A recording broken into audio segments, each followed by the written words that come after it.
Latina TV en podcast presenta Voto por Venezuela.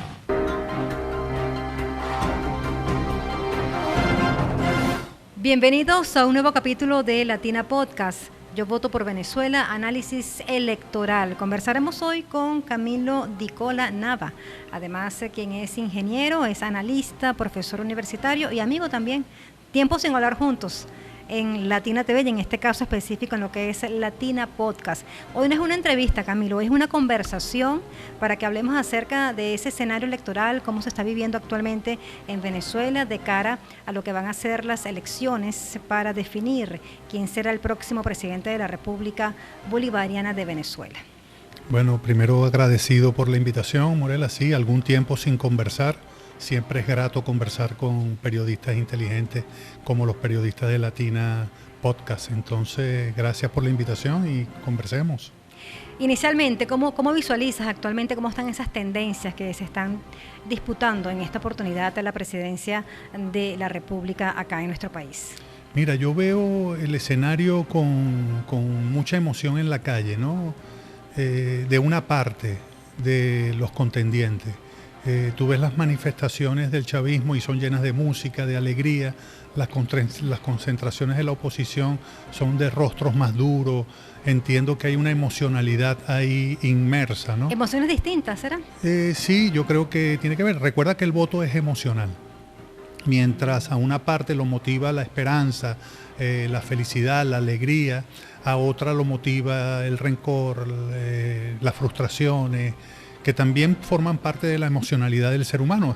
Así se conforma la intersubjetividad social. Independientemente de la tendencia política que tenga, podemos estar desesperanzados o esperanzados ante este escenario político. Claro, depende de cómo cada persona vea su situación particular. En el caso particular del chavismo, nosotros planteamos que la ruta de crecimiento económico que llevamos ha venido mejorando las condiciones de vida de la población, todavía con algunos problemas. Recuerda que todavía están vigentes muchas de las sanciones y de las medidas coercitivas y unilaterales. Pero en el marco de eso, acabamos de finalizar el 12º trimestre consecutivo de crecimiento económico y el 6º mes de estabilidad de la paridad cambiaria. Eso no es poca cosa desde el punto de vista económico y eso influye en la emocionalidad de la población. Sin embargo, en los últimos días, el presidente de la República, actualmente candidato a la presidencia de Venezuela, ha manifestado que viene un milagro económico, que trabaja sobre un milagro económico. ¿Es posible los milagros para hablar de gestión, para hablar de plan de gobierno? En economía no hay milagros. El término es utilizado por el presidente muy acertadamente por demás en términos de una campaña electoral. Recuerda que la campaña electoral, las frases que se dicen buscan motivar, pero en definitiva sería un milagro, vamos a catalogarlo como lo expresa el presidente de la República, en el marco de que con medidas coercitivas y unilaterales nosotros venimos creciendo económicamente, pero depende, no es atribuible al milagro, es la resistencia del pueblo venezolano, la resiliencia del pueblo venezolano, incluido el sector económico productivo de la nación, los empresarios privados que han venido apostando a la estabilidad económica del país y vienen aumentando progresivamente sus niveles productivos. Eso es importante también rescatarlo. Es una planificación. Cuando un país crece económicamente es en el marco de una propuesta orgánica, de una propuesta que tiene que venir siendo articulada con los actores económicos. ¿Y esa propuesta orgánica existe? Claro, existe desde la llegada del comandante Chávez. Recuerda que desde la llegada del comandante Chávez hemos pasado por 4 planes nacionales y estamos abordando el 5º plan de la patria de las 7 transformaciones como guía, como bitácora de vuelo para poder lograr la Venezuela potencia que todos soñamos. Y el sector privado viene de la mano con el gobierno apostando a esa situación. Si no, no tuviéramos 12 trimestres consecutivos de crecimiento económico. ¿Viene el sector privado de la mano con el gobierno por intereses particulares, por preocupación por el futuro de Venezuela o simplemente para poder sostenerse en el mundo de la economía, de la empresa? Por un hecho obvio de la actividad productiva. Si no producen, desaparecen. Es la propia subsistencia del empresario. Y en el marco de qué puede un empresario desarrollar su actividad económica, en un escenario de paz, de normas y reglas claras, de calidad jurídica, de garantía jurídica, Ese escenario se está dando en Venezuela y ahora la posibilidad de diversificar hacia un modelo no petrolero, no extractivista petrolero, hacia la posibilidad de exportar otros rubros que ya se están dando. En el caso particular de Barquisimeto hay una gran esperanza en el tema de los minerales no metálicos.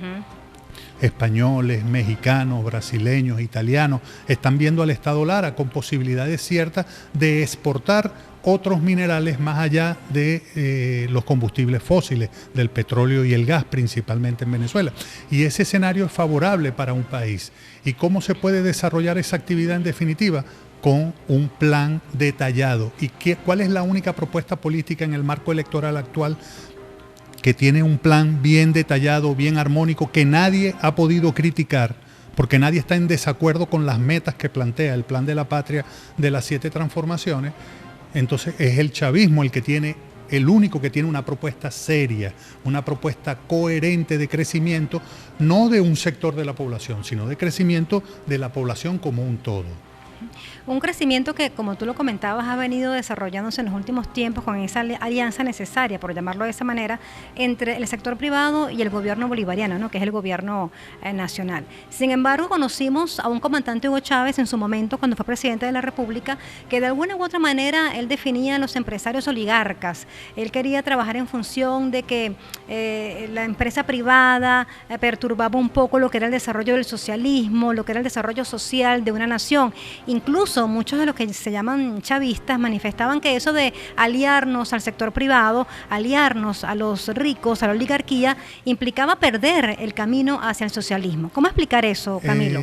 Morela, hay que tener claro en el contexto histórico, geohistórico, que Chávez planteó esa diferencia con una parte del sector privado, que eran los grandes monopolios que tenían el control de la gran parte, de la gran mayoría de la producción de alimentos del país, y que ellos manipulaban sus estructuras y el mercado en función de obtener mayores beneficios en contraprestación al beneficio de la población. Es en ese contexto que lo planteó Chávez. Pero tú ves el primer plan de la patria, el primer plan de la nación de desarrollo económico, social y político de la nación, 2001-2007, y ahí está el sector privado involucrado. Está llamado a participar. Es absolutamente esencial la participación del empresario privado en el desarrollo de cualquier nación, sea de izquierda o sea de derecha, que a mí no me gusta mucho el concepto de izquierda y derecha porque la gente automáticamente cae en los viejos dogmas, ¿eh? El capitalismo neoliberal y el socialismo ortodoxo de la URSS, de la Unión Soviética. Ya no, ya esos paradigmas ya fueron superados. Ahora apostamos a una propuesta como la China, por ejemplo, que en el marco del mercado y del capital privilegia primero los intereses de su población, y que ya los chinos sacaron a los 1.500 habitantes que es la población china, no hay pobreza, ni pobreza extrema. Entonces nosotros apostamos a una política similar. Esto puede ser malentendido por algunos de los que nos ven y nos escuchan, pero una propuesta a lo venezolano que desarrolle lo económico, pero que el crecimiento sea a la par de todos y todas los y las venezolanas. ¿Eso es posible, Camilo? Claro que es posible. ¿Venezuela puede vivir ese escenario tal como lo estás definiendo? Absolutamente posible. ¿Es posible el socialismo del siglo XXI? Es posible el socialismo del siglo XXI. Y el socialismo del siglo XXI hay que extrapolarnos y sacarnos de lo territorial, de lo geográfico, de lo que está ocurriendo ahorita en Venezuela, la confrontación que tenemos, confrontación sana, electoral, que tenemos el 28 de julio, es en el marco de un escenario mundial, Morela. Hay un quiebre de paradigma. El mundo unipolar con el hegemón norteamericano viene decreciendo. ¿Está en quiebra? Ya se quebró. Ya es inevitable el mundo multipolar. ¿Quién va a la cabeza de ese mundo multipolar? La propuesta china y rusa de la franja y la ruta, lo que conocemos como la nueva ruta de la seda. En esa propuesta de la nueva ruta de la seda, los chinos plantean un concepto muy interesante.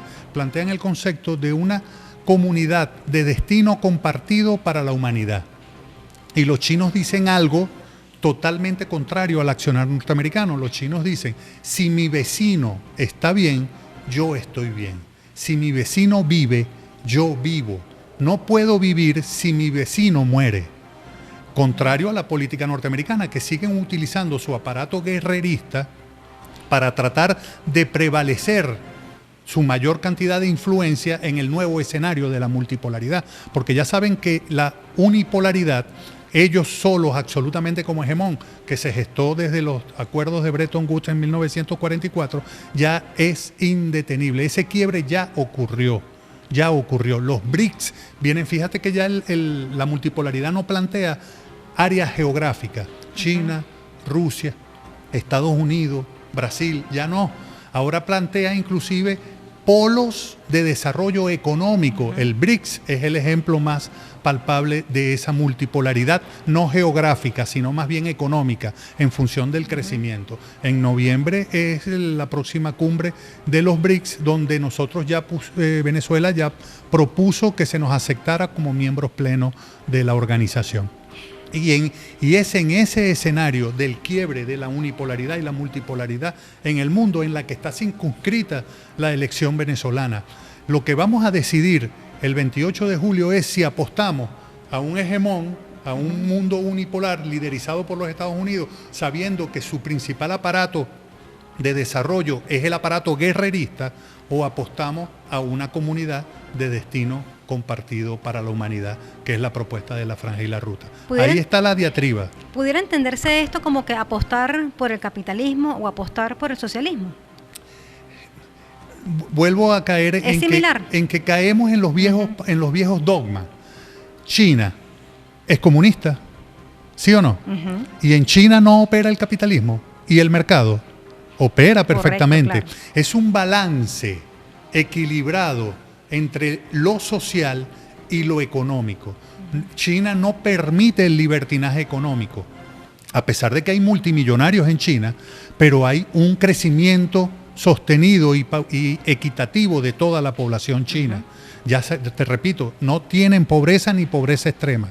Tienen las mejores ciudades del mundo, el mejor desarrollo científico-tecnológico en el marco de controlar el capitalismo para el desarrollo político, económico y social de toda la población. Entonces, cuando hablamos de capitalismo y socialismo, la gente automáticamente cae en el viejo dogma. Es como encasillarse, ¿no? Sí, se encasilla en viejos dogmas que lo que hacen es atrasarnos y no permitir que la dinámica se desarrolle. En Venezuela, el gobierno bolivariano ha propuesto al empresario privado diferentes formas de actuar, de interactuar con el gobierno. Nosotros planteamos en el estado Lara, la experiencia que desarrollo en una de las empresas de la gobernación, nosotros planteamos que es una propuesta vieja del comandante Chávez, pero que se sistematizó teóricamente en el País Vasco, en España. Ellos dicen que el desarrollo del País Vasco, que es un motor económico, el motor económico español, ellos plantean que la relación económica debe ser con tres engranajes importantes: el gobierno, el privado, el empresario privado, y la comunidad, el ámbito geográfico donde se desarrolla la actividad.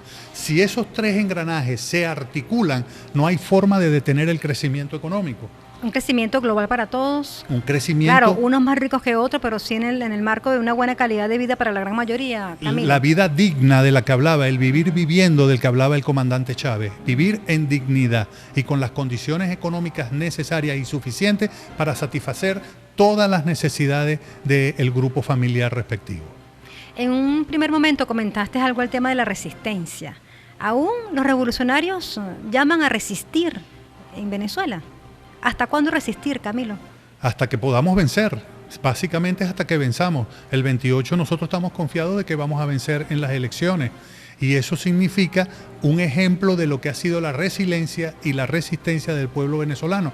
Porque recuerda lo crudo que fue la sociedad venezolana, el vivir venezolano en el 2015, 2016, desabastecimiento absoluto de todos los anaqueles, salir de eso, luego entra la pandemia del COVID, una de las mejores atenciones en el mundo al tema de la pandemia de COVID, vacunación gratuita para toda la población. Esos son ejemplos de resistencia, pero esa resistencia se hace más ligera con un gobierno que apuesta a lo social,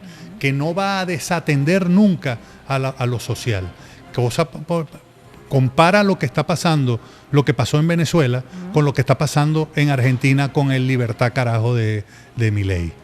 Fíjate, ¿quieren más libertad de la que tienen en este momento? La está pasando muy mal el pueblo argentino. Y esa es la propuesta que defiende la propuesta del candidato, el principal candidato de oposición para el escenario electoral del 28 de julio. Eso es el espejo en el que tenemos que vernos, porque olvidémonos de que lo que vamos a hacer el 28 de julio es decidir algo interno. Es una confrontación mundial y tenemos que decidir a qué modelo nos plegamos o apostamos. Está la esperanza de la gente. El lema de la campaña del presidente Nicolás Maduro es que la esperanza está en la calle. Y es una esperanza traída así, abuelo de pájaro, que de repente me llegó la esperanza. No, 12 trimestres consecutivos de crecimiento económico. El Fondo Monetario Internacional, el Banco Mundial, la CEPAL, la ONU nos augura un crecimiento este año por encima del 5%. Entonces venimos creciendo 6 meses consecutivos de estabilidad de la paridad cambiaria. ¿Eso obedece a qué? ¿Fue fortuito ese crecimiento, esa estabilidad? Es la política gubernamental. No son milagros. No son milagros.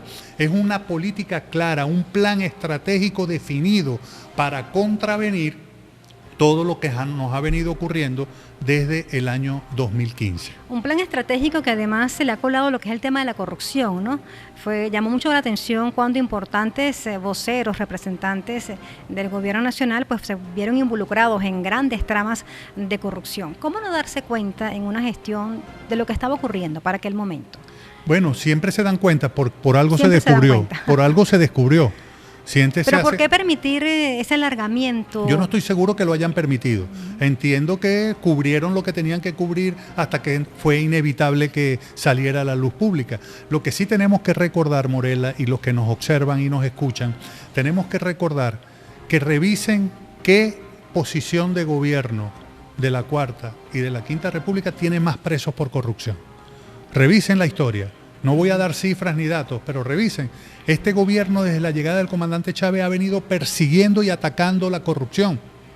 Y la corrupción no es un mal del socialismo ni un mal del capitalismo, es un mal de la sociedad que venera como único Dios supremo al dólar. Independientemente de la posición política. ¿O que ustedes creen que si gana la derecha no va a tener actores que funjan en el supuesto negado de que llegara a ganar la derecha, no va a tener actores corruptos? El tema es mundial.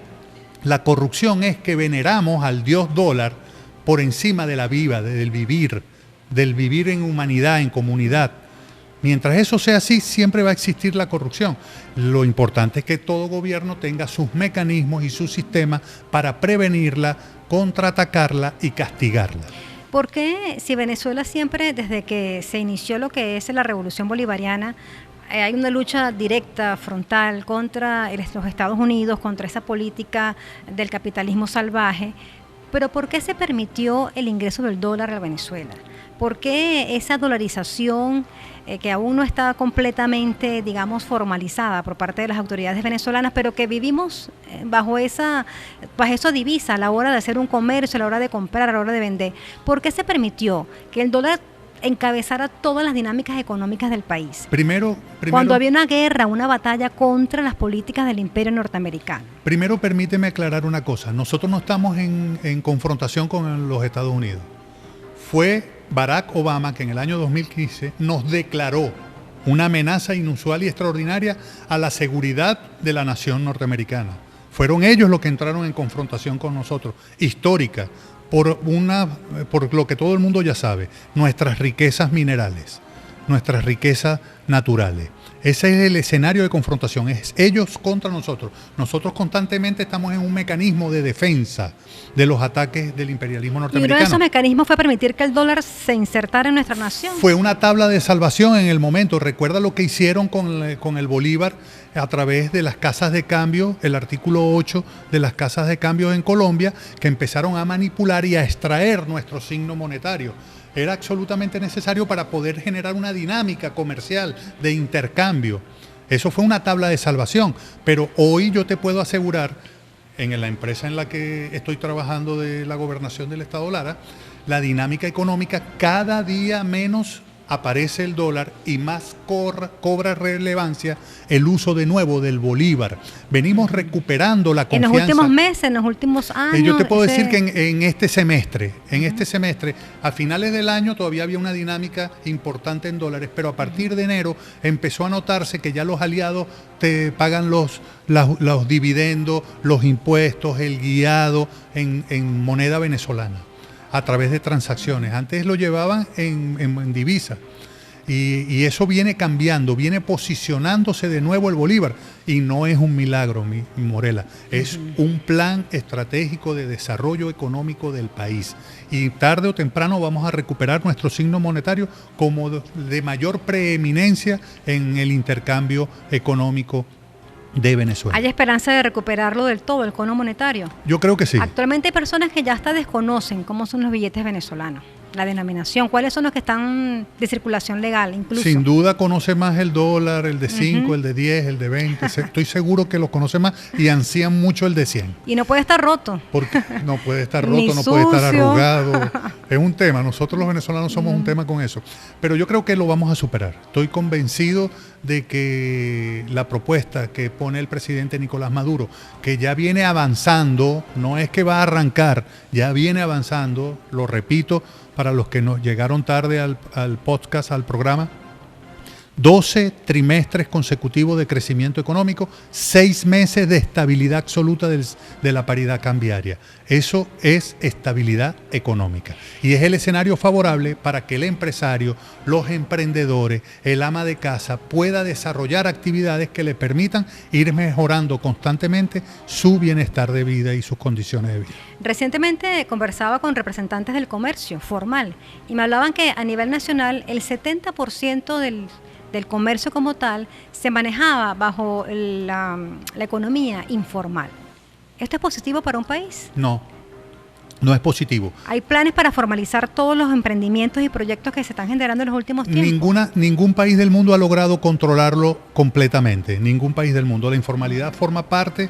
Lo importante es qué porcentaje de la economía representa. Recuerda que muchos empresarios que estaban en el ámbito formal, en el medio de la crisis y de las medidas coercitivas y unilaterales, se vieron forzados a llevar su emprendimiento, su empresa, al sector informal, porque les resultaba en disminución de la carga impositiva del Estado, el tema de los impuestos, el tema de los aranceles.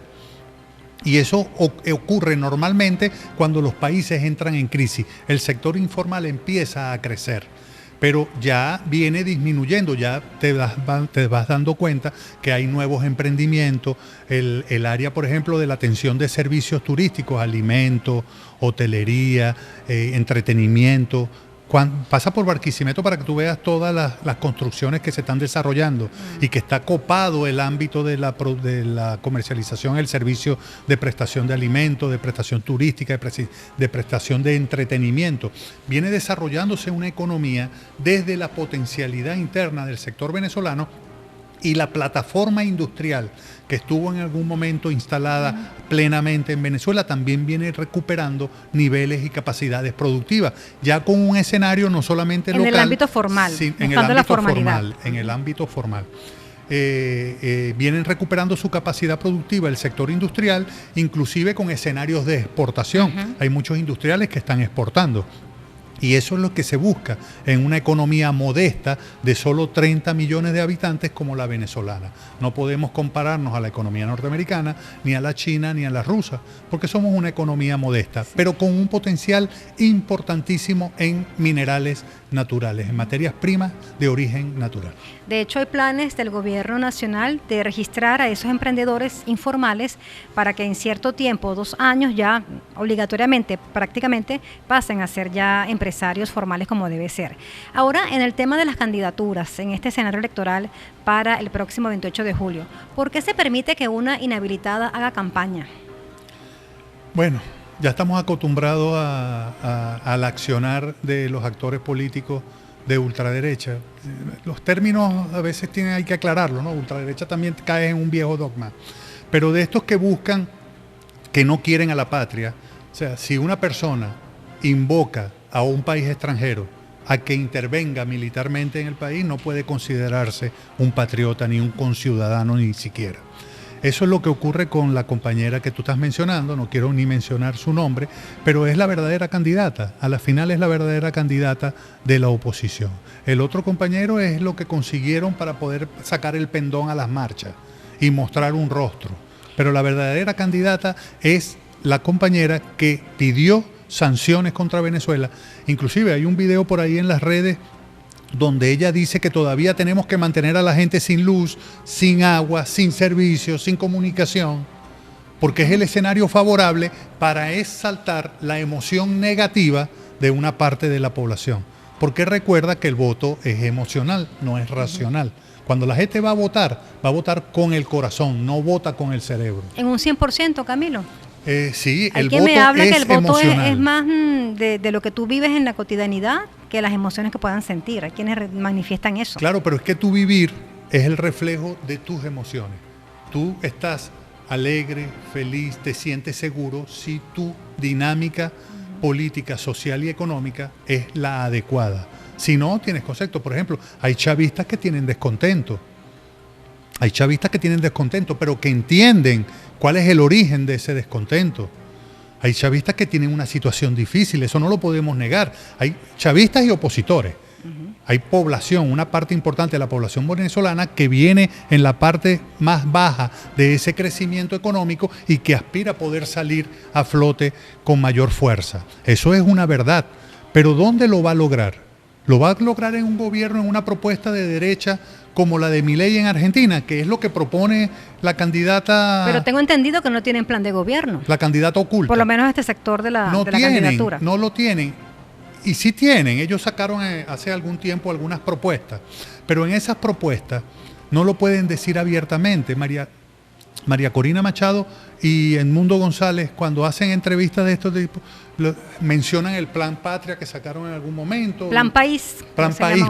Que sacaron en algún momento, y tenían otra propuesta que también sacó Tierra la de mesa, Gracia también se llamaba. la Mesa de la Unidad Democrática. ¿Y qué hay en esas propuestas? Privatización, reducción y limitaciones a la ley del trabajo. ¿Para qué? Para que cualquier empresario pueda despedir al trabajador que quiera, como quiera, y en eso las no pasa condiciones actualmente. que quiera. Actualmente no ocurre eso. Eso no ocurre. No despedimos actualmente. a los trabajadores Hay como protección. El Ministerio del Trabajo es una institución que defiende al trabajador. También hay desviaciones propias de los trabajadores que no puede ser el gobierno alcahuete de situaciones, por ejemplo, actores que son reposeros, pues que no quieren trabajar. Eso ocurre también, porque en toda sociedad hay quienes apuestan al trabajo y hay quienes no apuestan al trabajo. Pero la política del gobierno venezolano ha sido histórica de defensa del sector trabajador, histórica. Y recuerdo al comandante Chávez ya enfermo, ya había anunciado su enfermedad cuando promulgó la ley del trabajo. Lo hizo con lágrimas en los ojos. Esas lágrimas del comandante Chávez no las vamos a tirar por tierra, las vamos a seguir defendiendo. El ser más importante, el actor más importante de toda revolución es él y la trabajadora. La masa laboral. La masa laboral. Camilo, la clase trabajadora. La clase trabajadora. Impresionante como también estuve leyendo algunas entrevistas, ¿no?, que le hicieron al candidato de la plataforma unitaria, Edmundo. Manifestaba que él inicialmente fue como un candidato de tapa. Y de candidato de tapa pasó a ser candidato de frasco. Se refería a que en un primer momento era el candidato para proteger el espacio de la tarjeta. Sí, la tarjeta en el tarjetón electoral. Sin embargo, luego pues quedó como el candidato. ¿Cómo explicarle esto a la audiencia? Y dice, yo me sorprendí cuando me nombraron candidato, incluso cuando se enteró, estaba en su casa descansando, viendo una película en Netflix, manifestaba en la entrevista. Porque no importa el candidato. Para ellos no importa el candidato, no importa la propuesta. Hay que salir del chavismo a toda costa. Y a toda costa significa que pueden inclusive irrumpir en escenarios de violencia. A ellos no les interesa. La política norteamericana está inmersa en el accionar. ¿Dónde vivía Edmundo González antes de venirse a hacer la campaña? ¿Dónde vivía? Vivía en Estados Unidos. ¿Dónde están los hijos de María Corina Machado? ¿Dónde están? ¿Dónde viven? Viven en Estados Unidos. ¿Los chavistas no tienen hijos en Estados Unidos o en otros países estudiando, me trabajando? Imagino que alguno tendrá un hijo mío se fue. Un hijo mío se fue del país, se casó y se fue del país. Todos hemos perdido familiares en el tema del éxodo, pero no se fueron los hijos de Mundo y los hijos de María Corina, no se fueron en medio de la situación del éxodo de la población venezolana. Se fueron desde hace muchísimos años. No creen en la patria, no creen en la patria, en el corazón de lo que es Venezuela.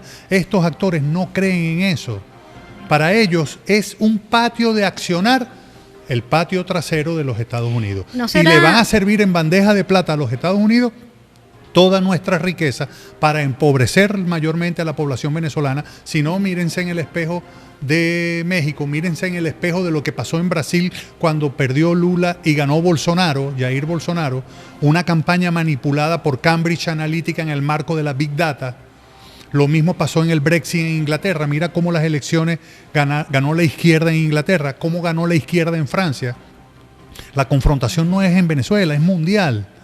Es a qué apostamos. Y la candidata de oposición y el candidato de oposición lo que apuestan es a que le entreguemos el país a los norteamericanos para que ellos hagan absolutamente lo que les dé la gana. ¿Y qué papel toca o juega los demás candidatos que están allí en la palestra y que están, por supuesto, formalizados en el tarjetón electoral? No solamente de la plataforma unitaria, me refiero a los otros candidatos de otros partidos políticos. También tienen derecho a participar y a postularse. Todo venezolano tiene derecho a postularse si cumple los requisitos. Definitivamente, si la oposición venezolana no se unifica en una sola tarjeta, en un solo partido, difícilmente puede derrocar a la Revolución Bolivariana.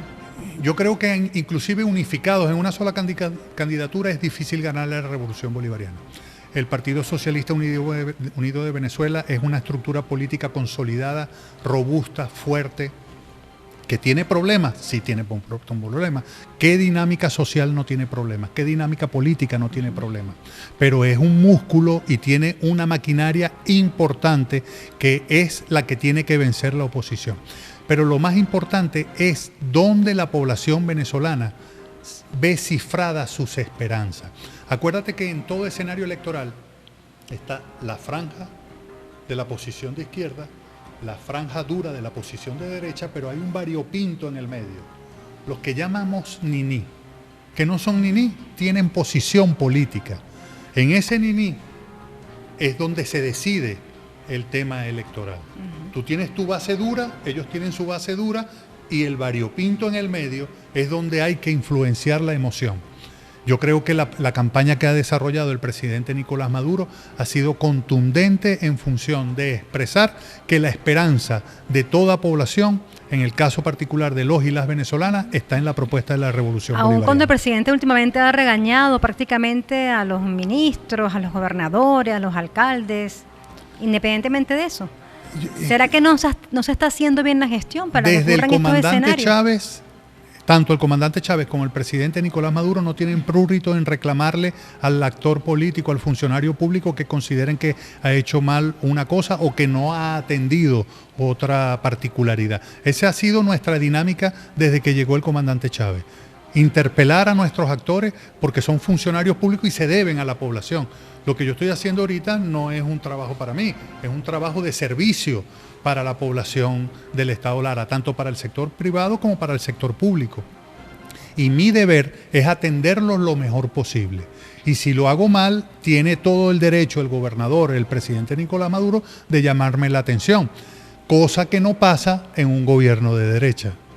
En un gobierno de derecha todos somos amigos, todos somos cómplices de la situación. ¿Y los chavistas no son amigos? No te creas, hay un variopinto muy interesante en la dinámica del sector público en el marco del chavismo. Quizás porque le interese al desarrollo de la población, la mejoría de la calidad de vida. Más porque debes dar apertura a que diferentes posiciones y diferentes sectores articulen en el marco de la ejecución de la política del Estado. Más por eso. Pero en un gobierno de derecha, ten por seguro que todos los ministros se habían sentado previamente en una reunión a definir qué es lo que van a hacer con el país.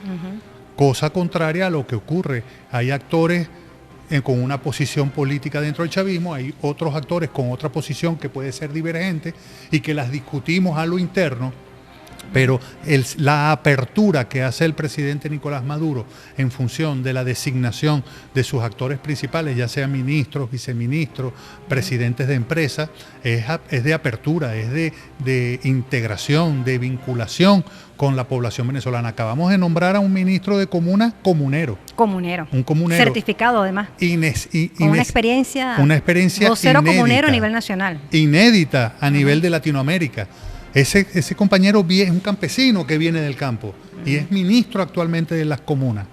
¿Eso pasa en un gobierno de derecha? Jamás ocurriría en un gobierno de derecha. Y comentaba también acerca de la fuerza de la maquinaria del PSV, del descontento que probablemente tengan algunos quienes militen o quienes simpaticen con esta organización política. En los últimos tiempos hemos visto cómo el presidente Maduro y unos sectores que apoyan al gobierno nacional están trabajando en función a lo que llaman futuro. ¿Qué significa futuro para la revolución bolivariana? ¿Qué significa futuro para el destino del país? Es abrir el compás, es un espacio donde el que no se ve reflejado en el accionar del PSV, no se ve reflejado en el accionar... ¿No debilita el PSV? ¿No lo debilita? ¿Por qué? Al contrario, es que no es un apéndice del PSV, es un espacio político para que esa franja intermedia se vea reflejado y voluntariamente participe. No son militantes del PSV, hay algunos que han acompañado la experiencia, pero lo importante es que se nutra de una población distinta a la del PSV.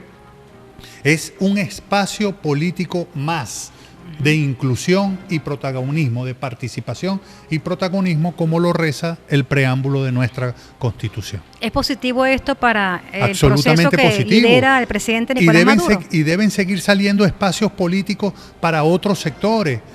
La juventud, por ejemplo, todavía hace falta que irrumpa la juventud con su rebeldía natural. ¿Y dónde va a irrumpir sino en escenarios como este, en espacios como este de futuro? Yo lo veo muy coherente y muy acertada en momentos previos a un escenario electoral. Es abrirle el espacio a la participación y el protagonismo de actores que no se reflejan y no se ven acompañando una propuesta como la del PSV.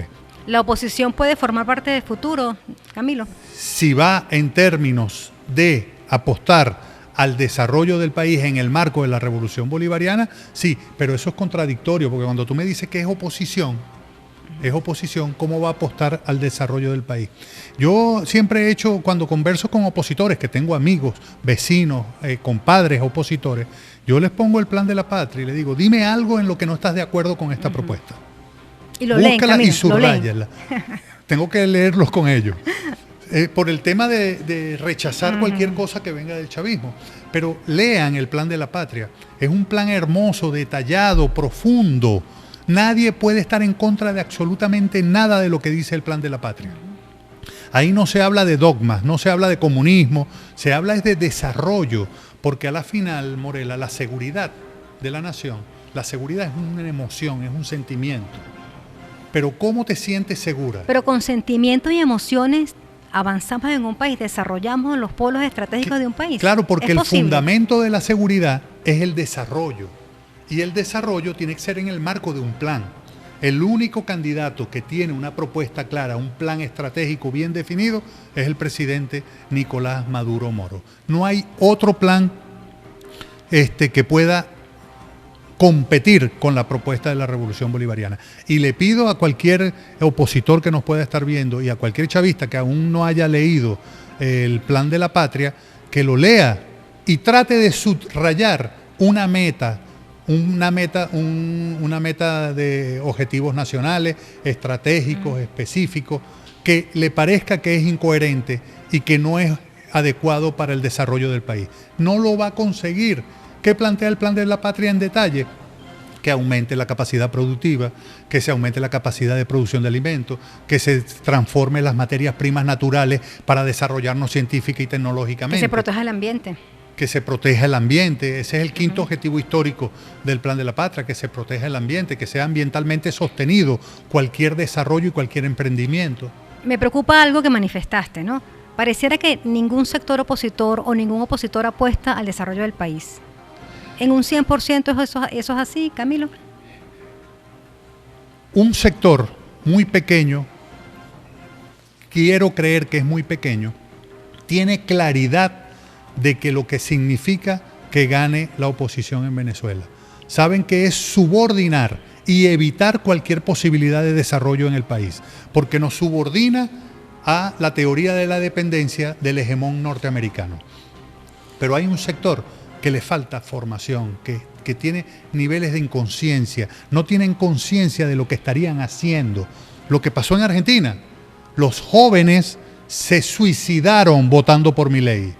No tienen posibilidad ninguna de crecimiento económico, de crear una familia, de tener una vivienda, con la política del libertad carajo de Milei. De estudiar.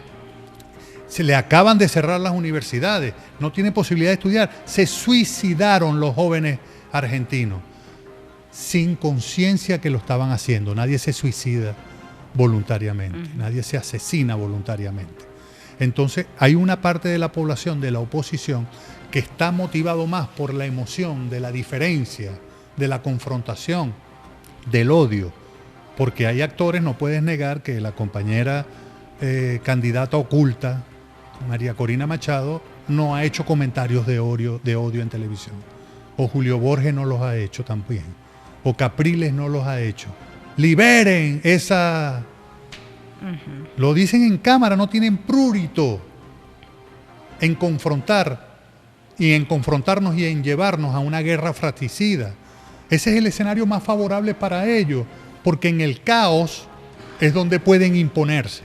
Pero soy opositor racional. Hay Sí lo opositores muy racionales, hay opositores, por ejemplo, todos nuestros aliados en la empresa en la que participo actualmente, son de oposición y trabajan perfectamente con nosotros en armonía. Y apuestan por el país. Y que es lo apuestan por el importante. país. La gran parte de los empresarios venezolanos apuestan por el país, eso estoy seguro. Gracias por haber estado con nosotros. Gracias a ti por la invitación. Camilo Dicola Nava, Agradecidos. hoy en Latina Podcast. Llegamos al final. Muy sabrosa la conversación. A tomarnos el café, Camilo. Seguro que sí. Voto por Venezuela. Latina Podcast. Análisis electoral.